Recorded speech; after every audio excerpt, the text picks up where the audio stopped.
press the bell icon on the YouTube app and never miss another update.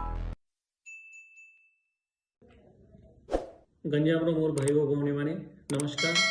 Upon Ganjam lockdown पाई बहुत सहयोग करुछंती सेथिपाई मु सर्वप्रथम आपन को धन्यवाद देउची। आज गंजाम रे जो एसेंशियल सर्विस चालू थिला से सकाळी 7 रु संध्या 4 पर्यंत चालू रहिबो। आपण यदि आपन का ग्रोसरी किनिबार अछि, परिबा किनिबार अछि या फ्रूट किनिबार अछि तो आपण सकाळी 7 रु संध्या 4 पर्यंत किनि पारिबे। तापरे ये सबु शॉप बंद रहिबो, किंतु सबु मेडिकल शॉप 24/7 खुला रहिबो। या सहित सबु टाइप रो व्हीकल मूवमेंट आज बैन करा जाइछि।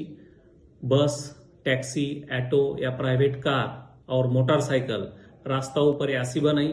आपण ये व्हीकल व्यवहार करंतु नहीं, किंतु यदि हेल्थ इमरजेंसी अछि या किछि एसेंशियल कमोडिटीज को ट्रांसपोर्टेशन करिबार अछि से व्हीकल चालू रहिबो। ये सबु टाइप रो व्हीकल रो परमिशन ब्रह्मपुर पुलिस एवं गंजाम पुलिस तरफ आपन को मिली जीव। किंतु मु अनुरोध करुछि कि जेहेतु कोरोना साइकल भांगेबा पाई आमे जदि घरे रहबे तो सक्सेसफुल रहबे, ताहले आपन कौनसी व्हीकल मूवमेंट यदि जरूरत नहीं तो करंतु नहीं और डिस्ट्रिक्ट एडमिनिस्ट्रेशन को सहयोग करंतु। धन्यवाद।